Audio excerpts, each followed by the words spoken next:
Dans 1 Jean 5, la partie sur laquelle je veux me concentrer commence au verset 10, où la Bible dit « Celui qui croit au Fils de Dieu a le témoignage au-dedans de lui-même. Celui qui ne croit pas Dieu l'a fait menteur, parce qu'il n'a pas cru au témoignage que Dieu a rendu de son Fils. Et c'est ici l'attestation que Dieu nous a donné la vie éternelle, et cette vie est dans son Fils. Celui qui a le Fils a la vie, et celui qui n'a pas le Fils de Dieu n'a pas la vie.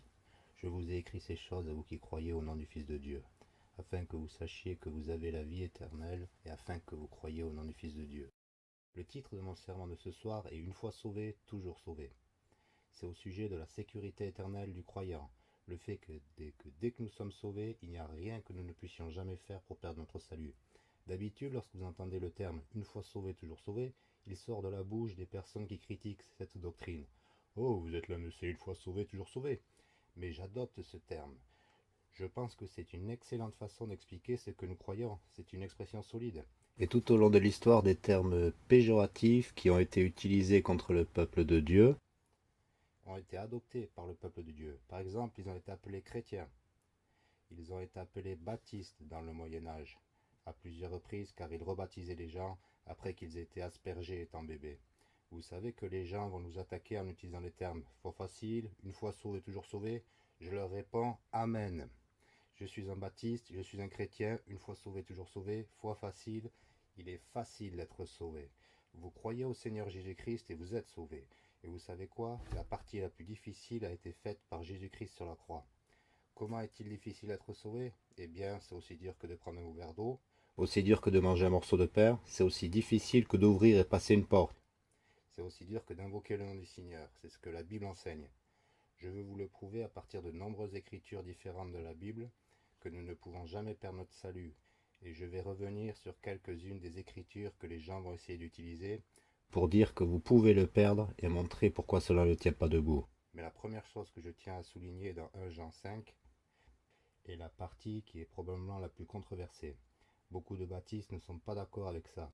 La majorité des baptistes indépendants ne seront probablement pas d'accord avec ça. Mais je ne m'excuse pas pour cela. C'est ce que j'ai toujours prêché, c'est ce que j'ai cru depuis que j'étais enfant. Je garde cette position, cette Église a toujours eu cette position. Si vous ne croyez pas en la sécurité éternelle, si vous ne croyez pas en une fois sauvé, toujours sauvé, vous n'êtes pas sauvé. Beaucoup de gens ne sont pas d'accord avec ça, mais c'est ce que la Bible enseigne. Parce que lorsque vous parlez à des personnes qui pensent que vous pouvez perdre le salut, ils en viennent à dire qu'ils ont confiance dans leurs œuvres pour le sauver. Parce que quand vous avez confiance seulement en la foi, quand vous avez confiance seulement en Jésus, vous savez que vous ne pouvez pas la perdre. Lisez ce que la Bible enseigne dans 1 Jean 5,10. Celui qui croit au Fils de Dieu a le témoignage au-dedans de lui-même. Si vous considérez le contexte, ça parle de l'Esprit Saint. Parce qu'il parle des trois qui rendent témoignage dans le ciel, trois qui sont témoins sur la terre. Le témoin qui demeure en nous, si nous sommes sauvés, est l'Esprit Saint de Dieu. Il est dit, celui qui ne croit pas Dieu l'a fait menteur, parce qu'il n'a pas cru au témoignage que Dieu a rendu de son Fils. Dans ce verset, nous pouvons dire qu'il y a deux types de personnes dans ce monde. Ceux qui croient au Fils de Dieu et ceux qui font de Dieu un menteur. Et pourquoi font-ils de Dieu un menteur? Parce qu'ils ne croient pas au témoignage que Dieu a rendu de son Fils. Et au verset 11, il nous dit ce qu'est ce témoignage. Et c'est ici l'attestation que Dieu nous a donné la vie éternelle. Et cette vie est dans son Fils. C'est pourquoi vous devez croire pour être sauvé. Le verset 11 est le témoignage que vous devez croire afin d'être sauvé. Et si vous ne croyez pas ce témoignage, vous faites de Dieu un menteur. Et il y a trois éléments que je tiens à souligner rapidement à propos de ce témoignage. Et c'est ici l'attestation que Dieu nous a donné la vie éternelle. Numéro 1, il dit qu'il nous l'a donnée. C'est un cadeau. La Bible dit, par la grâce vous êtes sauvés, par le moyen de la foi, et ça ne vient pas de vous, c'est le don de Dieu. Non par les œuvres, afin qu'aucun homme ne s'enorgueillisse. Donc pour être sauvé, vous devez croire que c'est un cadeau. Vous ne pouvez pas essayer de gagner le ciel et de le faire par les œuvres. Vous devez le faire par la foi seulement et recevoir ce cadeau de la vie éternelle. Donc, il est dit que vous devez croire le témoignage que Dieu nous a donné. Numéro 1, c'est un cadeau. Numéro 2, il nous a donné quoi? La vie éternelle. Que signifie éternel? Ça ne finit jamais. Ainsi donc, si vous ne croyez pas que Dieu nous a donné la vie éternelle, alors vous n'êtes pas sauvés. Donc, si vous pensez que Dieu nous a juste sauvés temporairement, vous n'êtes pas sauvés. La Bible dit que vous devez croire que Dieu nous a donné la vie éternelle. Et la troisième chose est que cette vie est dans son Fils. Vous devez croire que c'est par Jésus-Christ. Ce sont les trois éléments qui se trouvent dans le verset 11. Et il est dit au verset 13, « Je vous ai écrit ces choses à vous qui croyez au nom du Fils de Dieu, afin que vous sachiez que vous avez la vie éternelle. Et afin que vous croyiez au nom du Fils de Dieu. » Quand il dit « avez la vie éternelle », il ne le dit pas au passé, ce qui voudrait dire que vous l'avez perdu. Il n'a pas dit « vous aurez », comme si vous deviez trouver le chemin vers le ciel. Il dit que vous pouvez savoir que vous avez la vie éternelle. Avant d'aller à la multitude d'écritures qui enseignent que vous ne pouvez pas perdre votre salut, examinons d'abord le mot éternel, qui dit tout, juste là. Éternel signifie sans fin. Il est tiré de la racine du mot terminé, éternel, d'accord? Et le « et » au début est un préfixe de négation. Et donc, éternel signifie sans fin. Il est un synonyme dans la Bible pour toujours. Donc, laissez-moi vous poser cette question. Si j'ai aujourd'hui la vie qui ne se termine jamais, si j'ai aujourd'hui, le 23 février, la vie éternelle, et si à un certain moment je devais la perdre, était-ce éternel? Non, parce que ça s'est terminé. Donc, si j'ai la vie éternelle aujourd'hui, ça signifie que ça ne peut jamais se terminer parce que, par définition, c'est ce que la vie éternelle est. Sinon, ça n'aurait aucun sens. Mais d'abord, allez à Matthieu 7, si vous le voulez bien. Matthieu, chapitre 7. Matthieu, chapitre 7. Nous voyons que nous avons la vie éternelle. Nous pouvons savoir que nous avons la vie éternelle. Jésus a aussi dit dans Jean 6, 47, « En vérité, je vous le dis, celui qui croit en moi a la vie éternelle. » Encore conjugué au présent. Vous l'avez maintenant si vous croyez au Christ, ce qui signifie que ça va durer éternellement. Vous ne pouvez pas le perdre. Mais lisez Matthieu 7, 21, car il est dit, « Ce n'est pas quiconque me dit Seigneur, Seigneur, qui entrera dans le royaume du ciel, mais celui qui fait la volonté de mon Père, qui est au ciel. » Je vais vous montrer dans un instant quelle est la volonté du Père. Mais permettez-moi de commencer en disant que clamer Seigneur, Seigneur ne vous amène pas au ciel. Si dire Seigneur, Seigneur était suffisant, alors ce verset ne serait pas vrai. Est-ce que dire Seigneur à Dieu est assez pour vous emmener au ciel? Non.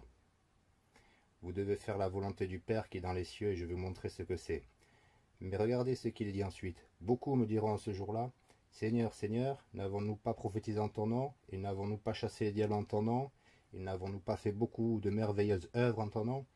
Et je leur ai déclaré, je ne vous ai jamais connu. Retirez-vous de moi, vous qui pratiquez l'iniquité. Et maintenant, permettez-moi de souligner tout d'abord qu'il n'a pas dit « je vous connaissais ». Si vous pouvez perdre votre salut, si ces personnes ont été une fois sauvées et ont ensuite perdu leur salut, pouvait-il vraiment leur dire « je ne vous ai jamais connu » comme s'ils les connaissaient avant? Non. Donc ceci montre que les gens qui vont être damnés au jour du jugement, qui pensent qu'ils sont sauvés, mais ne le sont pas vraiment, ne sont pas des gens qui ont perdu leur salut. Ce n'est pas possible. Ce sont des gens qui font confiance à... Qu'est-ce que est le dernier mot du verset 22? Œuvre. Les gens qui font confiance à leur œuvre, Jésus leur dit, je ne vous ai jamais connu. Non pas que je vous connaissais, parce que vous ne pouvez pas le perdre, ils ne l'ont jamais eu. Si vous étiez devant Dieu maintenant, et que Dieu vous demande pourquoi devrait-il vous laisser entrer dans le ciel, de répondrez-vous que vous avez fait beaucoup d'œuvres? Absolument pas. Aucun chrétien biblique, personne qui comprend que le salut est par la grâce au moyen de la foi, n'irait jamais dire « Mais Dieu, pourquoi ne voulez-vous pas me laisser entrer alors que j'ai fait tellement d'œuvres merveilleuses ?» La seule personne qui dirait une telle chose est celui qui croit que ses œuvres ont quelque chose à faire avec le fait de les emmener au ciel. Regardons la liste. Nous avons prophétisé, nous avons prêché, nous avons fait de magnifiques œuvres, nous avons chassé des démons en ton nom. Est-ce que ces gens revendiquent le nom de Jésus? Oui. Ont-ils invoqué le Seigneur Jésus? Oui. Ont-ils fait beaucoup de merveilleuses œuvres au nom de Jésus? Oui. Alors pourquoi sont-ils rejetés? Pourquoi ne sont-ils pas autorisés à entrer dans le ciel? Parce que quiconque fait confiance dans ses œuvres n'est pas sauvé. La Bible dit que ce n'est pas par les œuvres afin que personne ne s'enorgueillisse. S'enorgueillisse comment? S'enorgueillir comme j'ai fait beaucoup d'œuvres merveilleuses. Oh, j'ai fait beaucoup d'œuvres merveilleuses. Oh, j'ai prophétisé en ton nom et chassé les démons. Bien sûr, tu vas me laisser rentrer. Non, nulle chair ne se glorifie en sa présence. Jésus a tout payé, nous lui appartenant. Le péché a laissé une tache cramoisie, il l'a lavé blanc comme neige.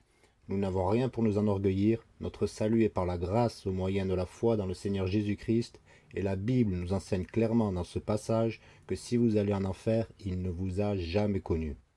Et si vous faites confiance dans vos œuvres, même si vous dites que vous croyez en Jésus, que vous le faites au nom de Jésus, mais que vous dites que vous allez au ciel grâce à vos œuvres, vous n'êtes pas sauvés. C'est ce que la Bible enseigne. Examinons maintenant la volonté du Père, parce que beaucoup de gens vont se méprendre. Ils vont voir la volonté du Père au verset 1 et dire que vous devez faire les œuvres. Eh bien, ces gens ont fait les œuvres. Mais alors, en Jean chapitre 6, voyons ce qu'est la volonté du Père. Et aussi, par hasard, Jean 6 est un autre grand passage qui prouve que vous ne pouvez pas perdre votre salut, dans plusieurs versets différents. La Bible dit dans Jean 6, 35, et Jésus leur dit, avant que je lise, que diriez-vous si vous arriviez là et que Jésus vous dise, désolé, mais vous ne pouvez pas venir dans le ciel? Vous savez ce que je dirais? Attendez un instant. Je croyais en vous. Vous avez dit que qui croit en lui ne périra pas, mais a la vie éternelle. Vous avez dit que c'est par la foi que nous sommes sauvés. Vous avez dit que si je confesse de ma bouche le Seigneur Jésus et je crois dans mon cœur que Dieu l'a ressuscité des morts, tu seras sauvé. Quel est le problème? Ce n'était pas vrai? Je ne parlerai pas de mes œuvres. Je ne me vanterai pas de mes œuvres, parce que mes œuvres et ma propre justice ne sont rien. Ils sont des chiffons souillés devant Dieu. Ça doit être par la grâce au moyen de la foi. Regardez ce qui est dit dans Jean 6, 35. Et Jésus leur dit, je suis le pain de vie. Celui qui vient à moi, il pourra avoir faim dans le futur. C'est ce qu'il a dit. Celui qui vient à moi n'aura jamais faim. Vous voyez comment le salut est en une seule fois? Vous venez à Jésus-Christ, vous mangez du pain de vie qu'il vous donne, et il dit, vous n'aurez jamais faim. Et celui qui croit en moi n'aura jamais soif. C'est la même chose qu'il a dit à la femme au puits dans le chapitre 4, quand il lui a dit, si vous buvez de cette eau, vous aurez encore soif. Si vous buvez de l'eau que je vous donne, l'eau que je lui donnerai sera en lui un puits d'eau, jaillissante à la vie éternelle. Vous n'aurez plus jamais soif. Et il dit au verset 36, mais je vous ai dit que vous aussi m'avez vu et ne croyez pas. Donc il parle des gens qui n'ont pas cru. Tous ceux que le Père me donne viendront à moi, et je ne jetterai aucunement dehors celui qui vient à moi. Un autre grand verset sur l'impossibilité de perdre son salut. Il dit, vous devez croire, mais celui qui vient à moi, je ne le jetterai pas dehors. Verset 38. Car je suis descendu du ciel, non pour faire ma volonté, mais la volonté de celui qui m'a envoyé. Et c'est la volonté. Vous vous souvenez de Matthieu 7? Il a dit que vous devez faire la volonté du Père qui est au ciel. Qu'est-ce que ça signifie de faire la volonté de quelqu'un? Faire ce qu'il veut, c'est une définition parfaite. Si je dis à mon fils, je veux que tu fasses ma volonté, ça signifie que tu vas faire ce que je veux. Tu vas le faire à ma façon. Donc si vous entrez dans le ciel, vous n'allez pas y entrer selon la façon des hommes, vous allez y entrer selon la façon de Dieu. Voilà pourquoi il est dit dans Jean 1,12, mais à tous ceux qui l'ont reçu, à eux il a donné le pouvoir de devenir les fils de Dieu, c'est-à-dire à ceux qui croient en son nom, lesquels sont nés non du sang, ni de la volonté de la chair, ni de la volonté de l'homme, mais de Dieu. C'est la volonté de Dieu qui compte en ce qui concerne le salut, pas la volonté de l'homme. Et que dit-il ici? Et c'est la volonté de celui qui m'a envoyé, que tout ce qu'il m'a donné, je n'en perde aucun. Une autre grande preuve que nous ne pouvons pas perdre notre salut. Et je le ressusciterai au dernier jour. Et regardez aussi un autre aspect de la volonté du Père, au verset 40. Et c'est la volonté de celui qui m'a envoyé, que quiconque voit le Fils et croit en lui ait la vie éternelle. Et je le ressusciterai au dernier jour. Donc, quelle est la volonté du Père? Que les gens voient le Seigneur Jésus-Christ, croient en lui et ressuscitent au dernier jour. Quelle est la volonté du Père selon les versets 39 et 40? Que les gens croient au Seigneur Jésus-Christ et qu'aucun d'entre eux ne soit perdu, qu'aucun d'eux ne perde jamais leur salut et qu'ils soient ressuscités au dernier jour. Voyez, vous ne pouvez pas perdre votre salut. Il dit au verset 37 que celui qui vient à moi, je ne le mettrai point dehors. Une fois que vous êtes sauvés, vous êtes passé de la mort à la vie. Allez au chapitre 5, il suffit de retourner une page en arrière. Faire la volonté du Père qui est dans les cieux n'est pas seulement dire, dans tous les domaines de la vie, vous êtes toujours en train de faire la volonté de Dieu. Vous gardez tous ses commandements. Si c'était garder tous les commandements qui nous sauvaient, aucun de nous ne serait sauvé. Pas un seul, parce qu'il n'y a pas d'homme juste sur la terre qui fasse le bien et qui ne pêche jamais. Car tous ont péché et sont privés de la gloire de Dieu. Comme il est écrit, il n'y a pas de juste, pas même un seul. Personne ne sera justifié par les œuvres de la loi. Personne ne sera justifié par l'observance des commandements.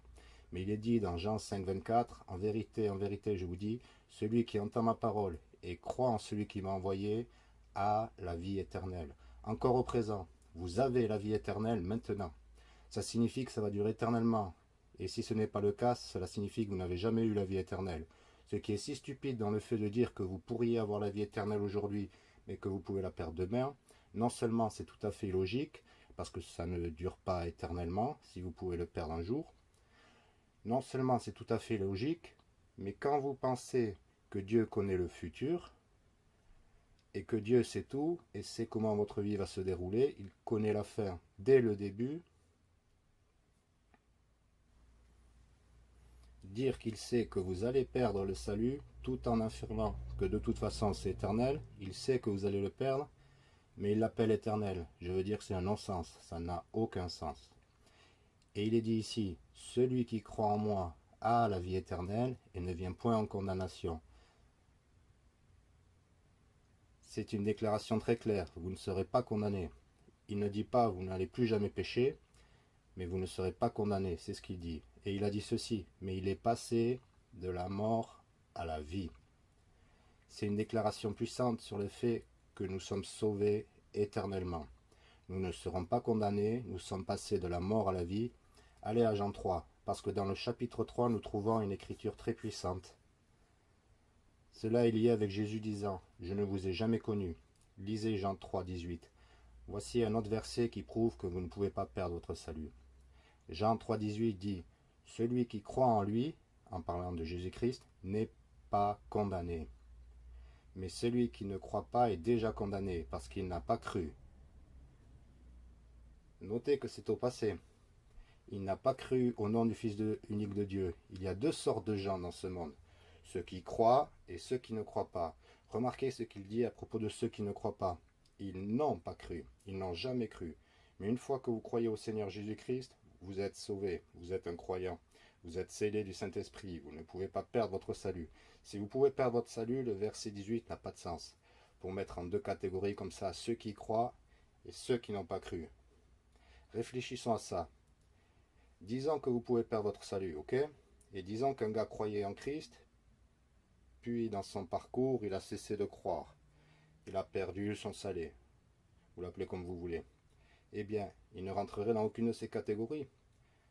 Parce qu'il ne croit pas, mais vous ne pouviez pas dire qu'il n'a jamais cru, parce qu'il l'a fait avant. Vous voyez comme cela n'a pas de sens, parce que ce n'est pas vrai. Car une fois que vous croyez, vous êtes sauvé, vous êtes scellé, vous êtes sécurisé. Mais allons à Jean 10. Je veux passer en revue tous les éléments dans le livre de Jean tant que nous y sommes. Nous avons vu côte à côte trois preuves puissantes dans le chapitre 6 que vous ne pouvez pas perdre votre salut, seulement en l'espace de quelques versets. Nous avons vu le verset 24, chapitre 5, le verset qu'on m'a montré quand j'ai été sauvé à l'âge de 6 ans. Nous avons vu Jean 3, 18, un autre puissant verset qui montre que soit vous n'avez pas cru, soit vous croyez toujours et vous êtes encore sauvé, vous avez encore la vie éternelle. Et nous voyons Jean 10, 28, et je leur donne la vie éternelle, et ils ne périront jamais, et aucun âme ne me les ravira de ma main. Mon Père qui me les a donnés est plus grand que tous, et aucun homme ne peut les ravir de la main de mon Père.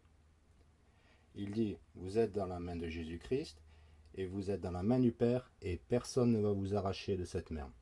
Maintenant, allez au chapitre 11. Quelqu'un m'a dit ça une fois, j'étais en train d'évangéliser, de prêcher la vie éternelle à quelqu'un, et il m'a dit, ça se passe comme ça, vous lui tenez la main, il tient la vôtre, il ne va jamais vous lâcher, mais vous pouvez le laisser partir. C'est ce qu'il disait, d'accord? Viens ici une seconde, John. Voyons si cela... Viens ici, John. Voyons si cela tient la route, d'accord? Alors utilisons cette illustration qui m'a été donnée par quelqu'un qui croit que vous pouvez perdre votre salut. Allons-y. Donc, je tiens sa main, d'accord? Et je ne vais jamais lâcher sa main, mais il peut lâcher ma main, d'accord? Allez, vas-y, John. Lâche ma main, John. Lâche-la. Et va-t'en. Lâche-la et retourne à ta chaise, mon fils. Lâche-la, tu peux la lâcher. Je ne la lâcherai pas, mais il peut la lâcher quand il veut, d'accord? D'accord? Allez, va t'asseoir. Donc, vous saisissez le truc, ok? Si je ne lâche pas, ça n'a pas d'importance s'il lâche. Il peut la tenir aussi serrée qu'il veut, il peut la lâcher, il peut essayer de la libérer, mais je suis plus fort que lui. et c'est pourquoi il ne peut pas s'en aller. Et la Bible dit ici que mon Père qui me les a donnés est plus grand que tous. Dieu est plus fort que vous. Si vous aviez cette lutte hypothétique avec Dieu du genre laisse-moi partir, il ne va pas vous laisser partir. Parce qu'il est dit que personne ne peut vous arracher de sa main, parce que sa main est si forte que vous ne pouvez pas partir. Allons, si vous le voulez bien, à Jean 11, verset 25, qui dit Jésus lui dit, je suis la résurrection et la vie. Celui qui croit en moi, même s'il était mort, malgré tout il vivra. Et quiconque vit et croit en moi ne mourra jamais. C'est un verset puissant pour ceux qui tentent de tordre la définition de la vie éternelle. Certaines personnes diront oui, la vie éternelle ne signifie pas qu'elle est infinie. Ça parle juste de la qualité de votre vie. La vie éternelle est un type de vie, un style de vie, une qualité de vie. Ok, alors pourquoi ne mourra jamais? Parce que la vie éternelle est équivalente à ne jamais mourir. Et les gens vont dire, si vous revenez à la racine grecque et vous examinez le mot éternel, c'est aonion, comme ion. Parce que quelqu'un va dire que quelque chose est arrivé il y a ion temps. Et ils disent que ion signifie simplement un temps très long. Voilà ce que Jésus prêchait. Vous allez vivre pour un temps très long, si vous croyez en moi. Vous allez vivre pendant une très longue période. Mais que dire des gens qui perdraient le salut, selon ces gens, qui le perdraient une semaine plus tard, 2 semaines plus tard, 6 mois plus tard? Est-ce que c'est un éon? Est-ce que quelqu'un connaît-il la durée d'un éon? Je ne sais pas, je ne pense pas que quelqu'un le sache.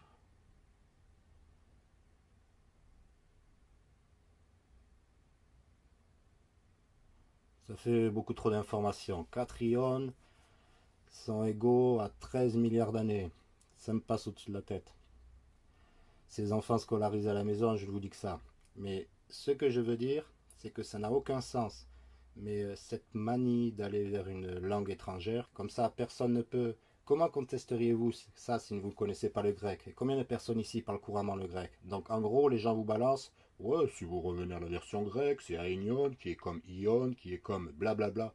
Vous ne savez pas si cela est vrai. Vous savez ce que je pense que signifie ce mot grec? Éternel. Et comment puis-je le prouver ce que ça signifie? Parce que Jésus l'a comparé à ne jamais mourir. Donc s'il met côte à côte, vivre pour toujours, la vie éternelle et ne jamais mourir, je crois que vous comprenez le tableau. C'est la même chose. Ne périront pas, mais ont la vie éternelle. Ça prend tout son sens. Donc ici il est dit, quiconque vit et croit en moi. Donc si vous êtes ici et que vous vivez et que vous croyez, vous ne mourrez jamais. C'est ce que la Bible enseigne. Allons à 2 Corinthiens. En fait, allez à Éphésiens 1.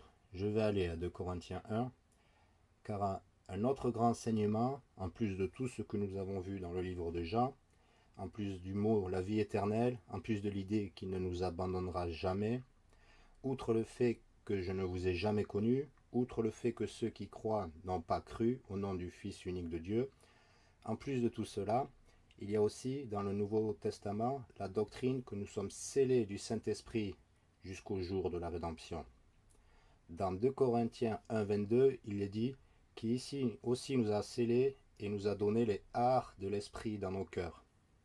Donc la Bible dit que quand nous sommes sauvés, Dieu nous scelle et nous donne les arts de l'Esprit dans nos cœurs. Maintenant, qu'est-ce que c'est que les arts? Qu'est-ce que les arts signifient? C'est une somme d'argent remise lors de la signature d'un contrat. Une garantie, c'est du sérieux. Si je vous donne des arts, cela signifie que je suis sérieux. Si je vous donne que ma parole, cela est beaucoup moins sérieux. Alors quand la Bible dit ici que Dieu nous a donné les arts de l'esprit dans nos cœurs, c'est une garantie de toute évidence sérieuse. C'est comme quand nous disons que nous allons faire quelque chose de façon très sérieuse. C'est comme si je dis de quelqu'un qu'il a un style de vie très sérieux. C'est quelqu'un de très sérieux, d'accord? Les arts sont un nom. Les arts sont un prépaiement sur quelque chose pour montrer que vous êtes sérieux quant à l'achat. Par exemple, disons qu'il y a une maison à vendre et je vais vous proposer une offre sur cette maison. Disons qu'il demande 150 000 $ et je dis que je vous en propose 140 000. Et pour vous prouver que je suis sérieux, je vous donne 1 000 $ d'art. Tous ceux qui ont acheté une maison ont déjà entendu parler des arts. Et je vous dépose 1 million de dollars d'art juste pour vous montrer que je ne joue pas avec vous. Car sinon, il y a des gens qui vous promettent 140 000 dollars comme ça, mais qui sont fous. L'essentiel est que vous déposez de l'argent en tant qu'art, peut-être 5 000 dollars d'art pour montrer que vous êtes sérieux. C'est un acompte. Ce que Dieu dit ici est qu'il nous a scellés et qu'il nous a donné les arts de l'Esprit Saint, démontrant que nous sommes sauvés, montrant que nous aurons la vie éternelle, montrant que nous allons aller au ciel et être éternellement avec lui. Il nous donne cet acompte de l'Esprit. La raison pour laquelle l'Esprit est appelé les arts ou l'acompte est parce que nous ne sommes pas entièrement rachetés lorsque nous sommes sauvés, parce que notre corps n'a pas été racheté. Notre âme et notre esprit ont déjà été sauvés, mais notre corps est-il sauvé? Votre corps est-il transformé au moment où vous croyez au Christ? Y a-t-il un quelconque changement dans votre corps? Est-il devenu parfait? Est-il devenu juste? Non. Votre chair est la même, mais à la résurrection, à ce qu'on appelle l'enlèvement, la Bible dit qu'en un clin d'œil, nous serons changés. Et la Bible dit que nous espérons ce jour-là à attendre la rédemption de notre corps. La Bible appelle l'enlèvement la rédemption de notre corps. Donc, nous n'avons pas l'ensemble du salut. Nous n'avons pas encore connu tous les avantages du salut, mais nous en avons les arts de l'esprit. Le plein bénéfice de notre salut viendra quand nous serons débarrassés de cette chair, que nous aurons un nouveau corps glorieux et que nous serons dans le ciel avec le Christ. Ensuite, nous aurons le plein bénéfice du salut à ce moment. Jusque-là, nous avons les arts de l'esprit dans notre cœur, montrant que Dieu est sérieux, montrant que Dieu va faire ce qu'il a dit. La Bible dit que celui qui a commencé une bonne œuvre en vous la continuera jusqu'au jour de Jésus-Christ. Le jour du Christ est un autre nom pour l'enlèvement du Seigneur venant dans les nuages. Lisons si vous le voulez bien Éphésiens 1, où il est dit dans le verset 12, « Afin que nous soyons à la louange de sa gloire, nous qui avons les premiers mis notre confiance en Christ. » Qu'est-ce que cela signifie que de faire confiance en Christ? C'est mettre notre foi dans le Christ, c'est croire en Christ. Il est dit dans le verset suivant, « En qui vous aussi vous êtes confiés, après avoir entendu la parole de vérité, l'évangile de votre salut, en qui aussi après avoir cru, vous avez été scellés du Saint-Esprit de la promesse, lequel est le gage de notre héritage jusqu'à la rédemption de la possession acquise à la louange de sa gloire. »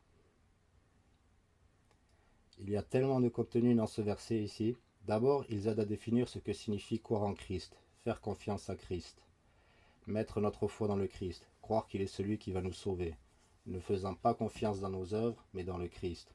Mais il est dit ici, le Saint-Esprit de la promesse. Quelle promesse? La Bible dit dans l'espérance de la vie éternelle que Dieu, qui ne peut mentir, a promis avant le début du monde. Toujours pas convaincu? 1 Jean 2, 25. Et c'est ici la promesse qu'il nous a promise, c'est-à-dire la vie éternelle. La Bible dit que la promesse de Dieu est la vie éternelle. La promesse de Dieu est une rédemption éternelle dans la gloire. Et la Bible dit que vous avez été scellés par le Saint-Esprit de la promesse, qui sont les arts de notre héritage. Avons-nous plus à venir? Absolument. Un héritage qui va être énorme. Celui qui vaincra héritera de ces choses, dit la Bible. Je serai pour lui un père et il sera pour moi un fils. Nous allons hériter de toutes choses. Nous sommes co-héritiers de Jésus-Christ. Nous allons héritiers du royaume de Dieu. Nous serons rachetés dans le corps. Nous recevrons un corps glorifié. Et la Bible dit ici que l'Esprit Saint est l'art de notre héritage jusqu'à ce que nous le perdions, jusqu'à ce que nous péchions, jusqu'à ce que nous perdions la foi, jusqu'à ce que nous le laissions aller, jusqu'à ce que nous nous éloignions, jusqu'à ce que nous perdions notre salut. Non, il est dit jusqu'à la rédemption de la possession acquise. Parce que celui qui a commencé une bonne œuvre en vous la continuera jusqu'au jour de Jésus-Christ. Il n'est pas dit qu'il pourra la continuer, qu'il pourrait revenir en arrière, il pourrait briser sa promesse, il pourrait récupérer les arts et dire « Non, j'ai changé d'avis ». Non, il est sérieux. Il a fait une promesse. Il va nous racheter corps, âme et esprit. Nous allons hériter de toutes choses, et pour garantir que nous allons hériter, pour garantir que nous serons sauvés, pour nous garantir la vie éternelle et qu'il ne brisera pas sa promesse, il nous a donné un acompte. Il nous a donné les arts de l'esprit et il nous a scellés jusqu'au jour de la rédemption. Allez au chapitre 4, verset 30 d'Éphésiens. Nous venons de voir Éphésiens 1 et le chapitre 4, verset 30, renvoie à Éphésiens 1 quand il est dit « Et n'attristez pas le Saint-Esprit de Dieu, sinon vous allez perdre votre salut. » C'est ce qu'il a dit?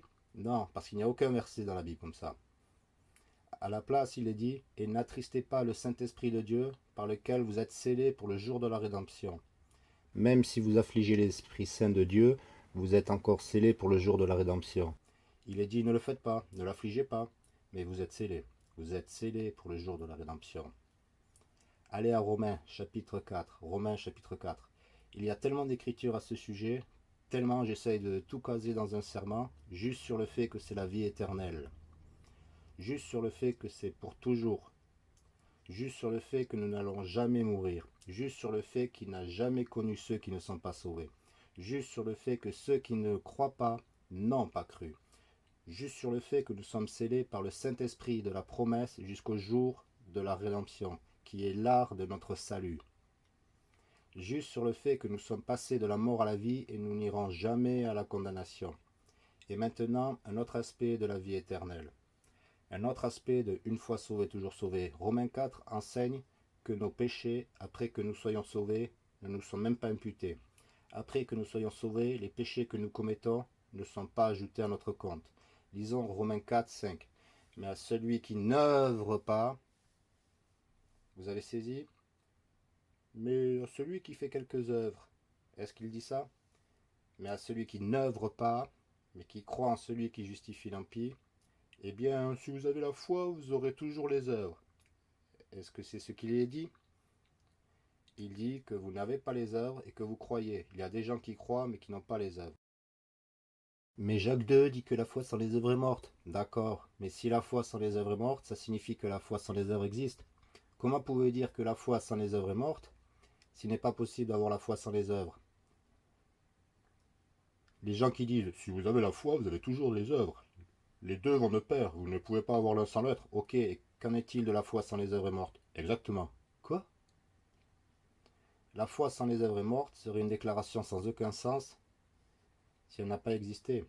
La foi sans les œuvres doit exister. Si je dis que le chien est mort, cela ne veut-il pas dire qu'il y a un chien? J'essaye simplement d'imaginer de façon à ce que tout le monde puisse comprendre. J'ai dit que le chien est mort, bien que je n'ai même pas de chien, je ne sais même pas pourquoi je dis ça. Si je dis le chien est mort, il doit y avoir un chien quelque part pour que nous disions qu'il est mort. Donc, pour que la foi sans les œuvres soit morte, cela signifie qu'il doit exister un état appelé la foi sans les œuvres. Et Jacques 2 parle à des croyants qui sont sauvés. Il parle à des gens qui sont des croyants. Il dit mes frères, et il parle. Et j'ai déjà fait des serments entiers sur Jacques 2, et je ne vais pas rentrer dans tous les détails, parce que je l'ai déjà fait trop de fois. C'est en dehors du sujet de ce serment. Mais réfléchissez, si je suis sauvé aujourd'hui, ce que je suis, ce qui signifie que j'ai la foi en Christ, que se passe-t-il si je n'ai pas les œuvres aujourd'hui? Qu'est-ce que Jacques dit au sujet de ma foi? Elle est morte. Ce que je veux vous dire, disons que je n'ai pas fait d'œuvre la semaine dernière. J'ai juste vécu charnellement, suivant les voies du monde, et je n'ai pas suivi Dieu cette semaine. Je ne suis pas allé à l'église, je n'ai pas lu la Bible, je n'ai pas prié, je viens de vivre une vie mondaine cette semaine. Ai-je les œuvres si cela est la vie que j'ai vécue la semaine dernière? Non. Alors vous pourriez dire que ma foi est morte, mais cela veut-il dire que j'ai perdu mon salut? Non, pas du tout. Ça signifie tout simplement que ma foi ne profitera pas à quelqu'un d'autre. C'est juste du blabla, si je n'ai pas les œuvres à l'appui. Qu'est-ce que ça signifie? Je ne parle pas de mon entrée dans le ciel, mais de ma relation avec mes compagnons. D'accord? Parce que la Bible dit qu'aucun homme ne sera justifié par les œuvres à la vue de Dieu. Mais sommes-nous justifiés par les œuvres à la vue de l'homme? Bien sûr. Parce que l'homme peut-il voir ma foi? Non. Un homme ne peut voir que mes œuvres. L'homme ne peut pas voir ma foi. Donc, à la vue de l'homme, nous sommes justifiés par les œuvres. Voilà ce dont Jacques 2 parle. Et voilà pourquoi il parle d'Abraham étant justifié par les œuvres lorsqu'il offrit son fils sur l'autel à l'âge de 130 ans. Est-ce que vous allez me dire qu'Abraham a été sauvé quand il était âgé de 130 ans? Non. Il a été sauvé bien avant cela, mais il a montré sa foi au monde dans Genèse 22, quand il était prêt à sacrifier son fils Isaac sur l'autel. C'était un merveilleux témoignage aux hommes de sa foi. C'est pourquoi la Bible dit dans le verset 2 chapitre 4, Romains 4, 2. Car si Abraham a été justifié par les œuvres, il a de quoi se glorifier, mais pas devant Dieu. Ainsi, Abraham a été justifié par les œuvres, mais non devant Dieu. Lisez le verset 9. Mais à celui qui n'œuvre pas, mais qui croit en celui qui justifie l'impie, sa foi lui est comptée comme rectitude. Comme aussi David décrit la béatitude de l'homme à qui Dieu impute la droiture sans les œuvres, disant « Bénis sont ceux dont les iniquités sont pardonnées et dont les péchés sont couverts. Béni est l'homme à qui le Seigneur n'imputera pas le péché. » Que voyons-nous dans tout cela? Nous voyons le passé, le présent et l'avenir. Un tas de gens vont dire que quand vous êtes sauvés, tous les péchés que vous avez faits avant d'être sauvés sont ceux qui sont tous pardonnés. Mais après, vous êtes responsable des péchés et vous avez besoin de continuer à obtenir le pardon. Vous devez continuer à obtenir le salut, vous devez continuer à obtenir la rédemption. Et il y a des gens qui pensent que vous devez demander pardon tous les jours pour rester sauvé. Je l'ai entendu plusieurs fois quand j'évangélisais. Beaucoup de catholiques et même beaucoup de protestants vont vous dire que vous devez demander pardon pour vos péchés tous les jours, ou vous ne serez pas sauvé. Mais qu'est-ce que la Bible dit ici? Il dit que le passé est couvert dans le verset 7. Bénis sont ceux dont les iniquités sont pardonnées, c'est au passé, et dont les péchés sont couverts, c'est un verbe au passé. Béni est l'homme à qui le Seigneur n'imputera pas le péché, c'est au futur. Alors moi, Steven Anderson, aujourd'hui, mes péchés sont couverts et pardonnés.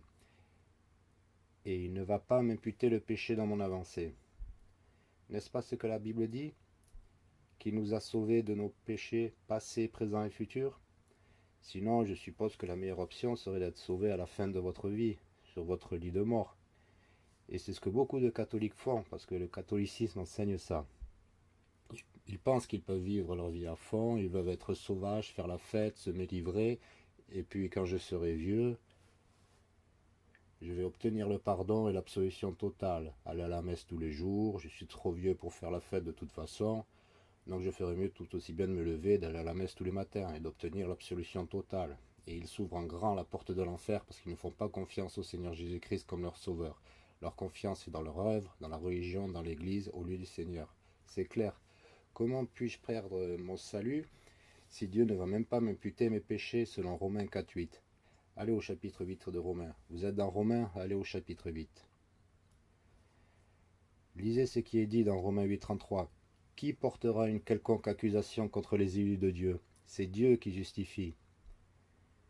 Donc, Dieu ne va rien nous imputer à notre charge. L'homme ne peut rien nous imputer à notre charge. Nos péchés ne nous sont pas imputés. Qui est celui qui condamne? Vous rappelez-vous le verset qui dit que nous n'irons pas à la condamnation? Nous sommes passés de la mort à la vie. Qui est celui qui condamne? C'est Christ qui est mort, oui, plutôt qui est ressuscité, qui est même à la main droite de Dieu et qui aussi fait intercession pour nous. Donc, ce que le Christ a fait pour nous n'est pas seulement au passé. Oui, il est mort, oui, il a été enterré, oui, il a ressuscité, mais il est aussi vivant à toujours pour intercéder pour nous, pour s'assurer que nous ne serons pas condamnés, pour s'assurer que personne ne peut rien nous imputer à notre charge, pour s'assurer que le péché ne peut pas nous être imputé dans notre avancée spirituelle. Il est dit qu'il intercède pour nous. Qui nous séparera de l'amour de Christ? Sera-ce la tribulation, ou la détresse, ou la persécution, ou la famine, ou la nudité, ou le péril, ou l'épée? Selon qu'il est écrit, pour l'amour de toi, nous sommes tués tout le long du jour, nous sommes considérés comme des moutons destinés à l'abattoir. Non, dans toutes ces choses, nous sommes plus que vainqueurs par celui qui nous a aimés, car je suis persuadé que ni la mort, ni la vie, ni les anges, ni les principautés, ni les puissances, ni les choses présentes, ni les choses à venir, ni la hauteur, ni la profondeur, ni aucune chose ne pourra nous séparer de l'amour de Dieu qui est en Christ Jésus notre Seigneur. Je vous pose cette question, si vous êtes justifié, si vous êtes sauvé, si vous avez cru au Seigneur Jésus-Christ, est-ce que Dieu cessera de vous aimer? Seriez-vous jamais séparé de son amour? Non. Mais laissez-moi vous poser cette question. Est-ce l'amour de Dieu que d'envoyer quelqu'un en enfer? Est-ce un acte d'amour? Envoyer quelqu'un dans l'éternel feu n'est pas de l'amour. Si je vous aime, je ne vais pas vous envoyer en enfer et vous faire brûler à toujours et à jamais. Et là, des gens vont dire que Dieu aime tout le monde. Oui, d'accord, mais où est-ce dans la Bible? Ça n'y est pas. Je peux vous montrer 19 écritures après le service où Dieu dit qu'il déteste les gens. Ok? Et Dieu a tant aimé au passé, Dieu a tant aimé le monde qu'il a donné son Fils unique, afin que quiconque qui croit en lui ne périsse pas, mais ait la vie éternelle. Vous voyez, Dieu aimait tout le monde. Dieu aime tout le monde à un moment donné, mais il arrive un moment, Osée chapitre 9, où il a dit que je ne les aimerai plus. Et il arrive un point où lorsque vous ne croyez pas en Jésus-Christ, et que vous mourrez sans Jésus-Christ, et que vous n'êtes pas dans l'amour de Jésus-Christ, vous êtes sous la colère de Dieu. Vous êtes sous la colère de Dieu. Maintenant, Dieu aime-t-il les incroyants? Oui. Dieu aime-t-il les croyants? Oui. Mais ici est la différence. Lorsque vous êtes sauvé, il ne cessera jamais de vous aimer. Rien ne peut jamais vous séparer de l'amour de Dieu quand vous êtes sauvé. Mais quand vous n'êtes pas sauvé, vous pouvez arriver à un point où il dit qu'il ne vous aime plus, où il dit que vous êtes damné éternellement, que vous êtes sous sa colère. Et par exemple, les gens qui blasphèment le Saint-Esprit, leur cas est réglé. Terminé. Et dire que Dieu aime tout le monde sonne très bien. Sauf qu'il y a 19 écritures où il parle clairement de haïr les gens. Et il dit même spécifiquement, je ne les aimerai plus, je les détesterai, je ne les aimerai plus dans le même verset. Et donc nous devons étudier afin de nous montrer approuvés devant Dieu. C'est facile de répéter Dieu aime tout le monde. Il suffit de répéter des choses que vous avez entendues au lieu d'étudier la Bible et étudier ce que la Bible enseigne réellement. Ce n'est pas ce que la Bible enseigne réellement.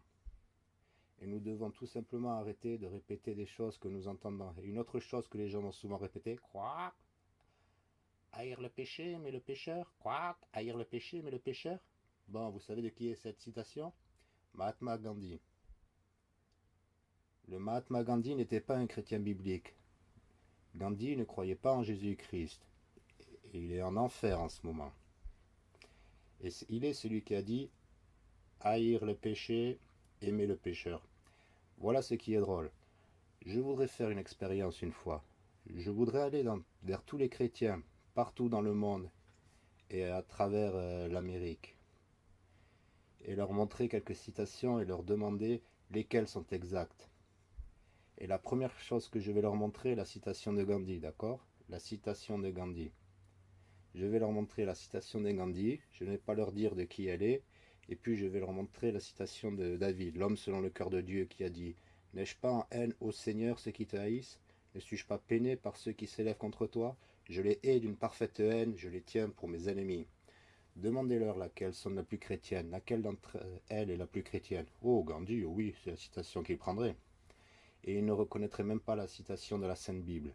Il dirait sans doute que ce n'est pas de la Bible, ça ne peut pas être dans la Bible. Comment la lisez-vous? C'est dans le psaume 139 de la Bible. C'est un peu triste et c'est un peu hors du sujet du serment. Mais voici mon argument. Et voici pourquoi cela est important. Si Dieu ne va jamais cesser de vous aimer, si vous n'allez jamais être séparé de son amour, vous n'allez pas finir en enfer. Est-ce que vous saisissez? Le Seigneur nous châtie, mais il le fait parce qu'il nous aime.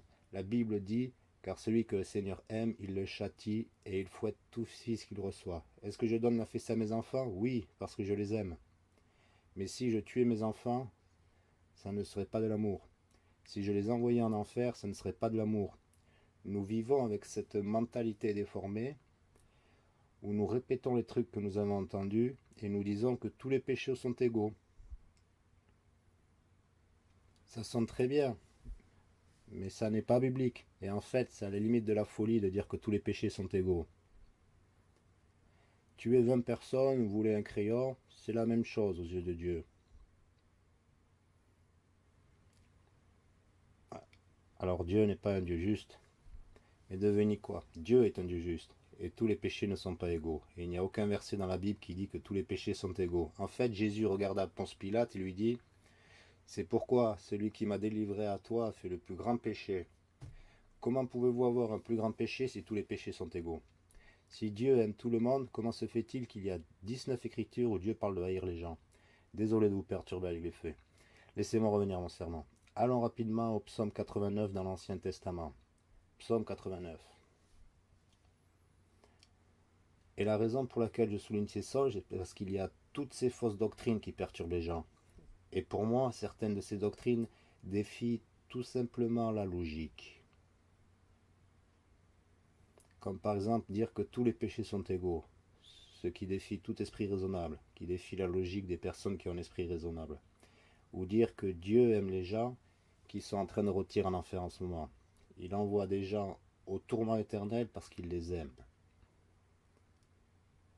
Comment peut-on croire ça? Cela n'a tout simplement pas de sens. Je ne sais pas. Est-ce que quelqu'un peut m'aider ici? Que dois-je répondre à cela? Dieu aime tout le monde, mais la plupart des gens brûlent en enfer. Ça n'a pas de sens. Oui, Dieu aimait ces gens, il est mort pour eux, il voulait les sauver, il a fait tout ce qu'il pouvait, et ils l'ont rejeté. Finalement, il a dit qu'il ne les aime plus. Cela fait sens, parce que c'est là que la Bible enseigne. Il n'aime pas les gens, c'est pourquoi il les a envoyés en enfer. Parce qu'ils sont mauvais. Parce qu'il les a envoyés là, parce qu'ils ne sont pas sauvés, parce qu'ils ne sont pas justifiés, ils ne sont pas rachetés. Et vous dites, c'est un Dieu d'amour. Mais cela signifie-t-il qu'il aime tout le monde? Non, pas du tout. Et dire que tous les péchés sont égaux est quelque chose que vous attendrez à entendre de la part de quelqu'un qui est dans un asile de fous. Comme si vous alliez dans un asile de fous, quelqu'un vous dirait qu'il pense que tuer des gens, c'est la même chose que n'importe quoi d'autre, vous savez, comme faire une balade. Oui, gifler quelqu'un ou abattre quelqu'un avec un pistolet, nous pouvons penser que c'est différent, vous savez, mais pas aux yeux de Dieu. N'importe quoi. Mais vous savez, Dieu nous a donné un esprit saint. Si vous lisez la Bible et si vous rejetez ces doctrines d'hommes. Mais je suis encore hors sujet là. Lisons rapidement Psaume 89. Je l'ai déjà mentionné plus tôt dans Jean 1,12. Mais à tous ceux qui l'ont reçu, à eux il a donné pouvoir de devenir les fils de Dieu, c'est-à-dire à ceux qui croient en son nom. Alors comment pouvons-nous devenir un fils de Dieu? En croyant au nom de Jésus-Christ. Tout le monde est-il un fils de Dieu? Non. Parce qu'il a dit que nous devenons fils de Dieu quand nous croyons en Christ.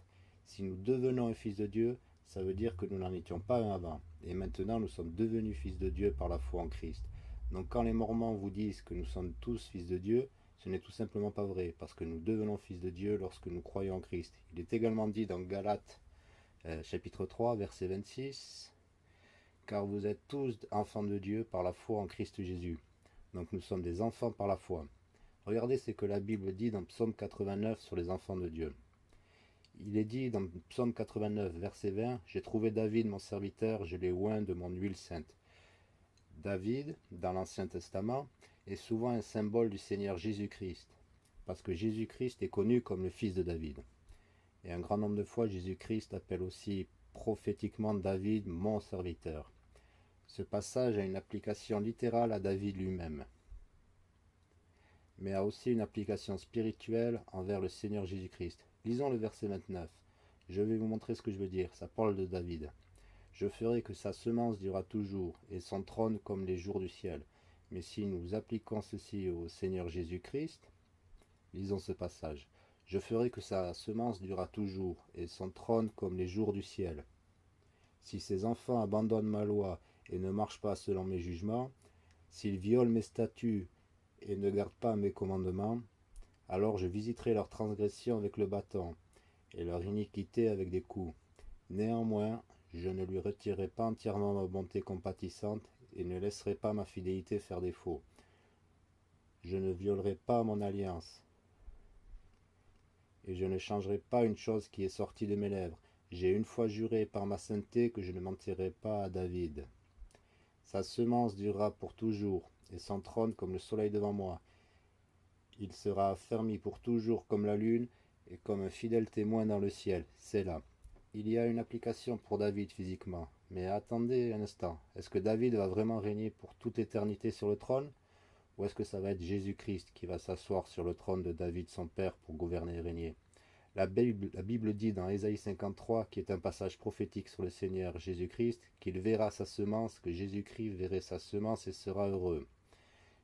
Jésus-Christ n'a pas eu d'enfant physique lorsqu'il était sur cette terre, en dépit de ce que Hollywood peut dire. La semence de Jésus-Christ est une semence spirituelle. Tous ceux qui croient en lui deviennent ses fils. Et la Bible nous dit ici que si sa semence désobéit à ses commandements, qu'est-ce qu'il dit qu'il va faire?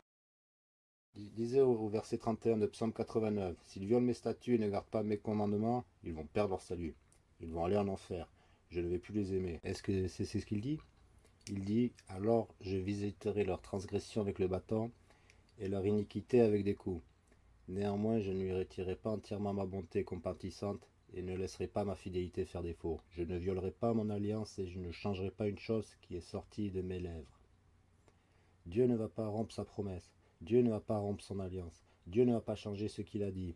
Il ne va pas modifier la chose qui est sortie de ses lèvres.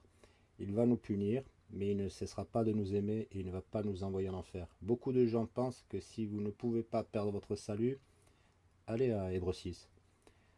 Les gens vont dire que si vous ne pouvez pas perdre votre salut, vous pouvez aussi bien vivre une vie pervertie. Et ils disent, mais qu'est-ce que vous dites? Il n'y a pas de conséquences? Vous pouvez vivre une vie mauvaise? Vous faites ce que vous voulez et vous allez toujours au paradis? Mais attendez un instant. Qu'en est-il de cette vie? Donc, dire que je suis sauvé et que je peux faire ce que je veux et toujours aller au ciel, oui, c'est vrai, mais vous allez être détruit dans cette vie. Est-ce que quelqu'un accepte ça?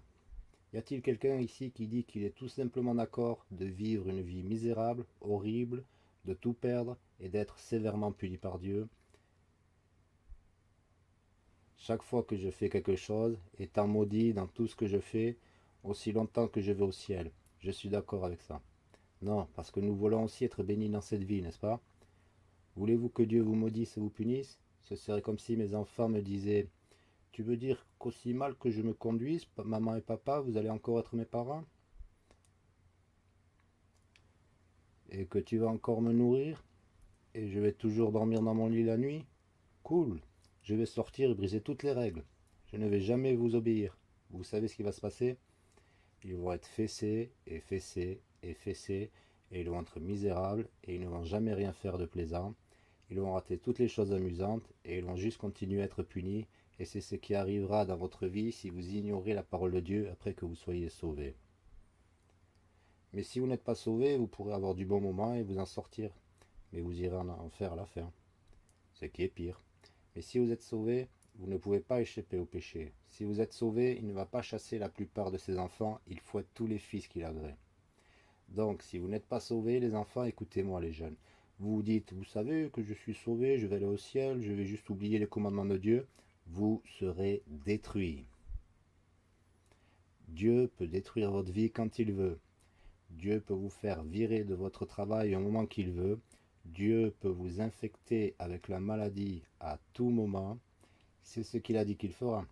Si vous revenez à Deutéronome 27 et 28, quand il passe en revue toutes les bénédictions et les malédictions, il dit, je vais te maudire quand tu sortiras et je vais te maudire lorsque tu entreras. Je maudirai votre travail, je maudirai votre femme, je maudirai vos enfants, je maudirai dans tout ce que vous ferez. Vous échouerez, vous serez remplis de maladies, vous perdrez votre argent. Sans aucun doute, Dieu punira ses enfants si nous ne faisons abstraction de sa parole. Donc il y a beaucoup de raisons d'obéir au commandement de Dieu. Mais échapper à l'enfer n'est pas l'une d'entre elles. Beaucoup de raisons d'obéir au commandement de Dieu. Tout d'abord, nous l'aimons. Si nous aimons Dieu, gardons ses commandements. Nous devons garder ses commandements parce que nous le voulons, pas parce que nous y sommes forcés. Numéro 1. Numéro 2, nous voulons que Dieu nous bénisse. Numéro 3, nous ne voulons pas que Dieu nous punisse. Numéro 4, nous aimons notre prochain et nous savons que nous allons sauver plus de personnes si nous vivons pour Dieu plutôt que pour le monde. Parce que nous aimons les autres et que nous voulons les sauver. Où en étais-je? Hébreux 6, ok. Donc, je vous ai déjà montré par un grand nombre d'écritures que vous ne pouvez pas perdre votre salut.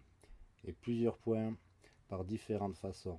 Maintenant, dans le peu de temps qui nous reste, passons en revue certains passages que les gens vont essayer d'utiliser pour dire que vous pouvez perdre votre salut. Et je commence avec les plus courantes. Ironiquement, l'écriture numéro 1 que les gens vont me montrer pour prouver que vous pouvez perdre votre salut est Matthieu 7. Qui était le premier verset que je vous ai montré dans mon serment ce matin pour vous montrer que vous ne pouvez pas le perdre, où il est dit « Je ne vous ai jamais connu ». Mais quand je suis en campagne d'évangélisation et de prêche, les gens me montrent Matthieu 7, 21 à 23 pour me montrer que vous pouvez perdre votre salut, puisque tout autre verset dans la Bible. Vous voyez ici, vous ne pouvez pas simplement dire « Seigneur, Seigneur », vous devez « Allô ?» Ici, il est dit « Je ne vous ai jamais connu ». Et c'est votre preuve que vous pouvez perdre le salut? Mais ça vous montre que ceux qui ne croient pas ceux qui ne sont pas sauvés, le Dieu de ce monde a aveuglé les esprits de ceux qui ne croient pas. Et le fait que quelqu'un vous montre Matthieu 7 comme une preuve que vous pouvez perdre votre salut vous montre qu'ils sont spirituellement aveuglés. Ça vous montre qu'ils ne sont pas sauvés. Ils ne peuvent même pas avoir le sens des mots simples « Je ne vous ai jamais connu ». Je ne vais pas revenir sur celui-là, nous en avons déjà parlé. Le deuxième verset le plus commun que les gens utilisent est Hébreux 6. Et ceux d'entre vous qui vont souvent évangéliser, vous êtes d'accord que ce sont de ces versets que les gens vont vous montrer couramment.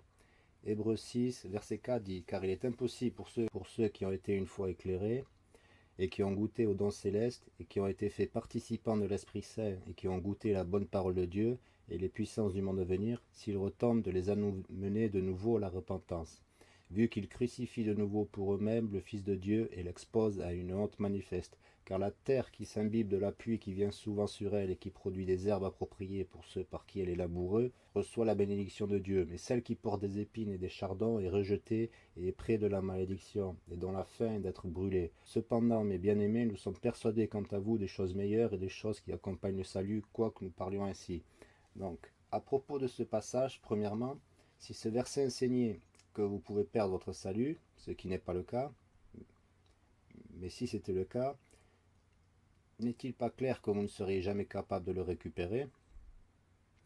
Car il est dit au verset 6, s'il retombe, il dit qu'il est impossible dans le verset 4, s'il retombe, de les amener de nouveau à la repentance. Donc, si ce verset enseignait théoriquement que vous pouvez perdre votre salut, ne dit-il pas que vous ne pourrez jamais le récupérer? Mais pourtant, tous ceux qui pensent que vous pouvez le perdre, pensent que vous pouvez le récupérer. C'est un peu comme je suis sauvé, je ne suis plus, je suis sauvé, je ne suis plus. Et ils vont et viennent. Mais voici le détail à propos de ce passage. Où est-ce que ce passage dit que ces gens sont sauvés? Ou qu'ils avaient la vie éternelle? Nulle part. Quand nous montrons des versets pour montrer que vous ne pouvez pas perdre votre salut, ces versets utilisent des mots comme sauver. Ils utilisent des mots comme la vie éternelle. Ils utilisent des mots comme la vie pour toujours. Ce sont des écritures claires. Ce verset ne dit pas sauver. Il ne dit pas la vie éternelle. Voici ce qu'il dit en fait. Ceux qui ont été une fois éclairés et qui ont goûté aux dons célestes et qui ont été faits participants de l'Esprit Saint et qui ont goûté la bonne parole de Dieu et les puissances du monde à venir, s'ils retombent, de les amener de nouveau à la repentance.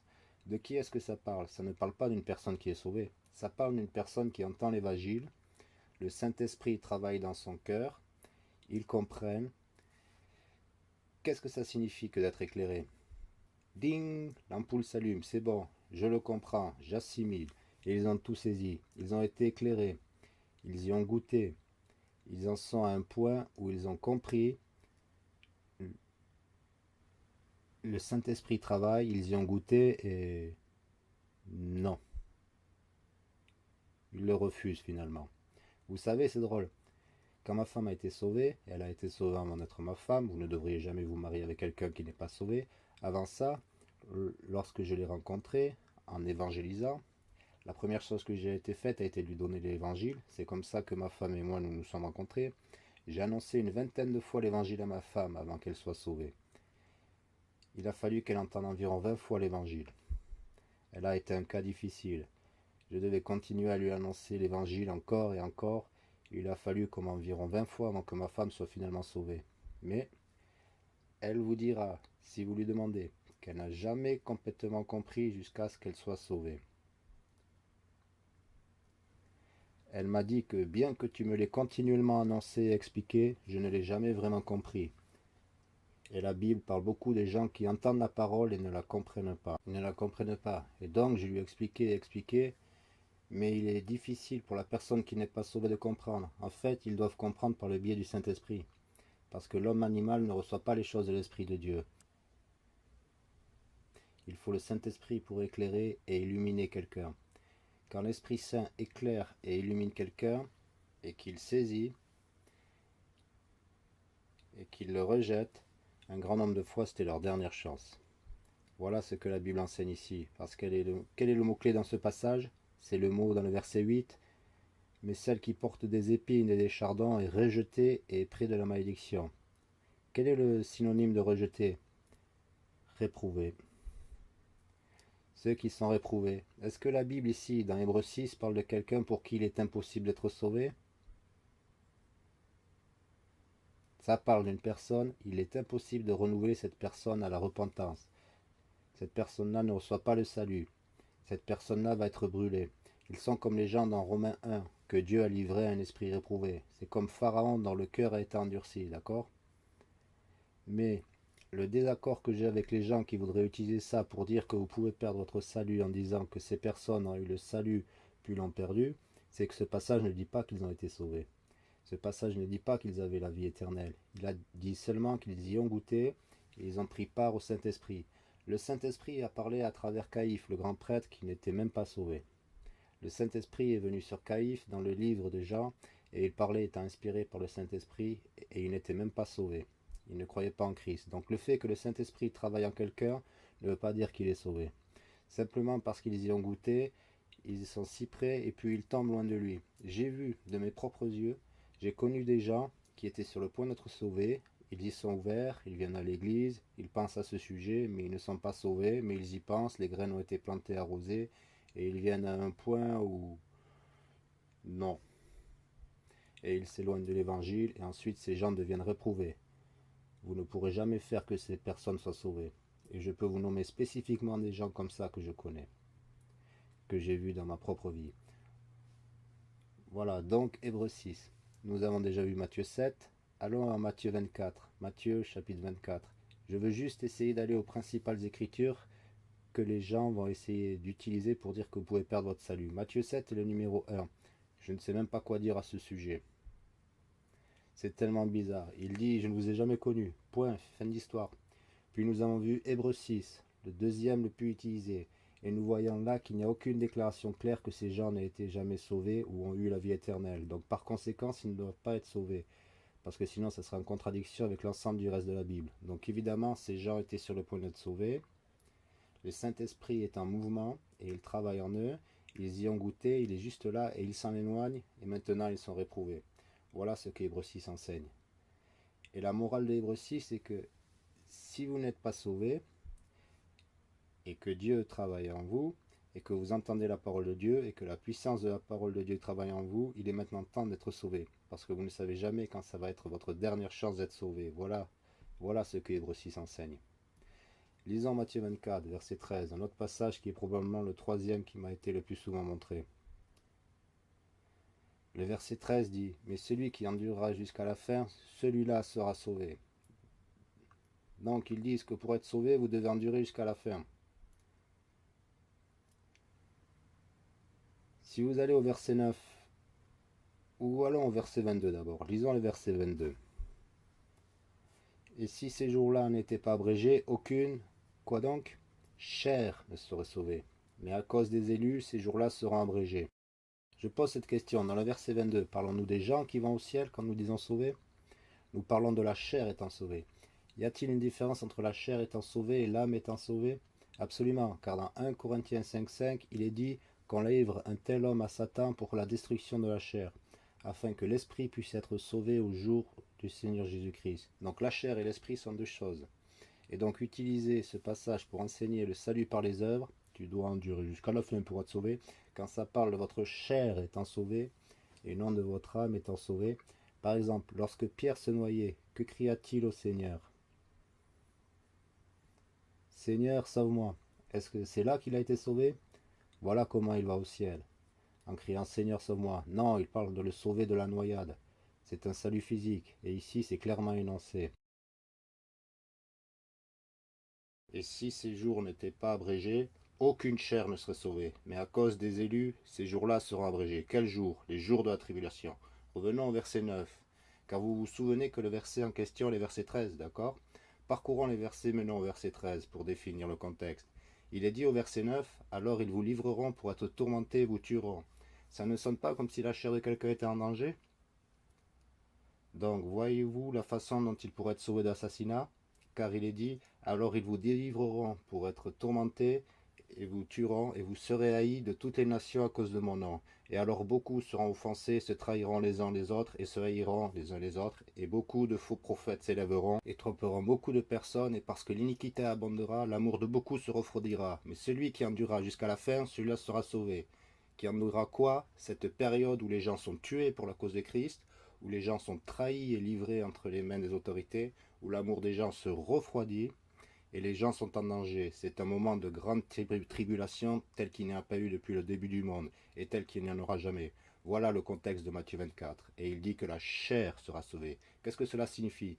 Cela signifie que si vous survivez à la famine, aux épidémies, à la guerre, aux décapitations, et que vous persévérez jusqu'à la fin, vous serez sauvés. Ce qui signifie que vous serez sauvés de là par l'enlèvement. C'est ce qu'il enseigne. Et c'est pourquoi croire à la blague de l'enlèvement pré-tribulationniste peut vous conduire dans une autre fausse doctrine comme celle-là.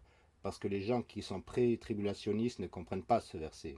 Et c'est pourquoi la plus grande église baptiste indépendante d'Arizona, et je vais prêcher nommément contre cette église parce qu'ils ne sont même pas exclusivement Bible King James, et dans leur déclaration de foi, il est dit, si vous n'endurez pas jusqu'à la fin, vous n'êtes pas sauvés. Tri-City Baptiste à Chandler. Vérifiez sur Internet. Tri-City Baptiste. Ah, je ne peux pas croire que vous critiquez notre église. Et s'ils prêchent des mensonges, des hérésies et des fausses doctrines, s'ils mettent une Bible NIV dans la main de leurs adolescents, et pendant le service principal, ils utilisent la King James pour plaire aux personnes âgées, ils essayent de plaire aux personnes âgées et aux anciens avec la Bible King James, et dans leur département jeunesse, où toutes les filles sont en mini-short sur leur site internet, et ils leur donnent tous une Bible NIV et de fausses Bibles SEV, New American Standard, Rock'n'Roll, et ceci n'est pas l'avenir d'une église baptiste indépendante. C'est l'avenir d'une église qui un jour va être complètement en dehors du fondamentalisme évangélique. Ces personnes âgées vont aller au Seigneur un jour. Si nous donnons aux jeunes une version différente de la Bible, on ne donne même pas aux jeunes la Bible King James, on ne donne pas aux jeunes les vieux hymnes de la foi. Si nous ne donnons pas aux jeunes un standard d'habillement, la façon de s'habiller comme une femme, la façon de s'habiller comme un homme et de s'habiller modestement, vous détruisez l'avenir. Et cette église, cette fraude, Tri-City Baptiste, dans leur déclaration de foi, allez vérifier, ils disent que vous devez endurer jusqu'à la fin pour être sauvé. Vérifiez. Allez vérifier, recherchez le mot endurer. Vous ferez une jolie trouvaille dans leur longue déclaration de foi. Oh, vous savez, ce sont seulement ceux qui endurent jusqu'à la fin qui seront vraiment sauvés. Vous enseignez les œuvres. C'est ce que vous faites. Ils disent que c'est par la foi, mais ils disent que si vous n'endurez pas jusqu'à la fin, vous n'êtes pas sauvés. C'est du calvinisme. Je suis contre le calvinisme. Et le calvinisme est une fraude où ils disent vous n'étiez pas vraiment sauvés si vous êtes tombés. Les arméniens disent que vous pouvez perdre le salut et les calvinistes disent que vous n'avez jamais vraiment été sauvés en premier lieu. Et les croyants bibliques baptistes disent que vous pouvez quitter l'église mais vous êtes encore sauvés. Vous pouvez vous détourner de Dieu mais il ne va pas se détourner de vous. La sécurité éternelle du croyant. Une fois sauvé, toujours sauvé. Et ils vont prendre Matthieu 24, un passage sur la tribulation et tourner tout ça dans leur tête, un verset sorti de son contexte. Mais si vous le sortez de son contexte, celui qui endurera jusqu'à la fin sera sauvé, ça y ressemble, non? Je veux dire que si nous le prenons séparément, soyons honnêtes, ça sonne comme s'il dit que vous devez endurer jusqu'à la fin pour être sauvé. C'est ce qu'il dit, non? Mais c'est pourquoi vous devez lire la Bible dans son contexte. Et c'est pourquoi quelqu'un qui prend ce verset par lui-même et le cite par lui-même est un menteur. Quiconque cite que vous devez endurer jusqu'à la fin pour être sauvé, c'est comme ça que vous allez au ciel, est un menteur. Ce n'est pas ce qui est dit. Il est dit que votre chair sera sauvée, qu'ils essaieront de vous tuer, et que vous devez endurer la persécution. Allez à Matthieu 10, on y trouve la même chose. Matthieu chapitre 10, exactement la même chose. Un autre passage que les gens vont faire ressortir pour dire que vous pouvez perdre votre salut. Vous allez demander pourquoi je suis si vindicatif, pourquoi suis-je tellement en colère, parce que même les baptistes sont trompés aujourd'hui. Nous devons rester forts sur ce point. Je sais que tout le monde ici croit déjà que vous ne pouvez pas perdre votre salut. Au moins 99%. Je sais déjà que nous croyons cela, mais ça ne suffit pas de savoir quelque chose. Nous avons besoin de savoir ce que nous savons et nous avons besoin de savoir pourquoi nous le savons. Et nous avons besoin de savoir comment le prouver scripturalement. parce que je veux que ces fondements de la doctrine soient fortement posés pour la prochaine génération et que les jeunes ne sortent pas seulement d'ici en disant que nous savons que nous ne pouvons pas perdre notre salut, mais vous donnant 10 raisons bibliques pour lesquelles nous ne pouvons pas le perdre. Et je suis prêt quand ils essayent avec cette fraude du celui qui endure jusqu'à la fin sera sauvé, le sortent du contexte et me le jettent au visage, je sais comment y répondre. Je sais ce qu'est la vérité et nous avons besoin de connaître la vérité. La Bible dit la même chose dans Matthieu chapitre 10. Laissez-moi le trouver. Verset 21. Et le frère livrera son frère à la mort. Encore une fois, de quoi parlons-nous? De gens tués physiquement, de gens sauvés, tués pour leur foi. Et le père son enfant, et les enfants se soulèveront contre leurs parents et les feront mourir. Pourquoi? Parce que les enfants ne croient pas les mêmes choses que les parents croient. Je me demande si ce n'est pas parce qu'ils lisent une Bible différente. Je me demande si ce n'est pas parce qu'ils ont une musique complètement différente. Je me demande si ce n'est pas parce qu'ils ont une doctrine complètement différente, un style de vie différent, une formation différente, une scolarité différente. Tout différent. Il est dit, si les enfants se soulèveront contre leurs parents et les feront mourir. Et vous serez haïs de tous les hommes à cause de mon nom, mais celui qui endure jusqu'à la fin sera sauvé. Mais quand ils vous persécuteront dans une ville, fuyez dans une autre ville, car en vérité, je vous dis que vous n'aurez pas achevé de parcourir les villes d'Israël, que le Fils de l'homme ne soit venu. Encore une fois, de quoi parlons-nous? La seconde venue de Jésus-Christ. N'est-ce pas de quoi il parle dans le verset 23? La seconde venue de Christ. Dans le verset 21, les gens sont tués pour la cause de Christ. Et au verset 22, nous sommes haïs. Et si nous endurons jusqu'à la fin, nous serons sauvés. Par quoi? La venue du Christ. Il est dit de fuir dans une autre ville. Ils vont vous tuer, les têtes vont sauter. Fuyez dans une autre ville et éventuellement, si vous pouvez endurer jusqu'à la fin, vous serez sauvés. Vous serez délivrés. Voilà, il y a tellement de nombreuses écritures sur ce sujet dans Matthieu 10 et dans Matthieu 24 et nous pourrions continuer encore et encore. Et ça continue au verset 28. Et n'ayez pas peur de ceux qui tuent le corps et qui ne peuvent tuer l'âme. Voyez-vous comment il y a une distinction entre le corps étant sauvé et l'âme étant sauvée? Le corps étant sauvé et l'âme étant tuée, et n'ayez pas peur de ceux qui tuent le corps et ne peuvent tuer l'âme. Mais plutôt craignez celui qui peut détruire l'âme et le corps en enfer. Nous pouvons continuer encore et encore, il y a d'autres écritures que les gens vont utiliser, comme 2 Timothée chapitre 2, alors qu'ils prouvent simplement encore plus la sécurité éternelle quand vous l'examinez. Je n'ai pas assez de temps, mais nous ne pouvons pas perdre votre salut, et c'est la meilleure nouvelle que vous ayez entendue aujourd'hui. Parce que si nous pouvons perdre notre salut, nous l'aurions tous perdu. Nous le perdions cette semaine. Je veux dire que non, aucun de nous ne serait capable de vivre le standard pour gagner notre chemin vers le ciel. Merci Dieu, parce que nos péchés sont allés aussi loin que l'Orient est éloigné de l'Ouest. Dieu nous a séparés de nos péchés et remercions Dieu pour cette promesse qui nous a fait les arts de l'esprit et nous avons sa parole qui nous promet des centaines de fois que nous ne pouvons jamais perdre notre salut. Ne laissez pas les faux enseignants vous embrouiller sur cette question. Et soyez prêts à donner une réponse, et quand vous allez évangéliser, ne donnez jamais l'évangile à quiconque sans leur enseigner la sécurité éternelle avant de prier avec eux. Avant de prier et d'invoquer le nom du Seigneur, assurez-vous qu'ils comprennent ce qu'est l'évangile, ce qu'est la bonne nouvelle, que le salut est gratuit et éternel. Baissons la tête et ayons un mot de prière. Père, nous vous remercions tellement pour votre parole, et nous vous remercions pour la vérité de votre parole. S'il vous plaît, Seigneur, aide-nous tous à prêcher ce message à autant de personnes que nous pouvons. Les gens ne sont pas sauvés, ils sont perdus. Et beaucoup de gens revendiquent même le nom de Jésus et ils pensent que leurs œuvres merveilleuses vont les sauver.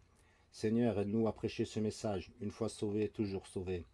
Le salut par la foi seulement, ce n'est pas par les œuvres. Aide-nous à le crier sur les toits. Aide-nous à tenir ferme contre ces églises qui se disent baptistes et qui prêchent ce faux salut calviniste basé sur les œuvres, vous devez vous repentir de vos péchés et faire toute une gymnastique pour être sauvé.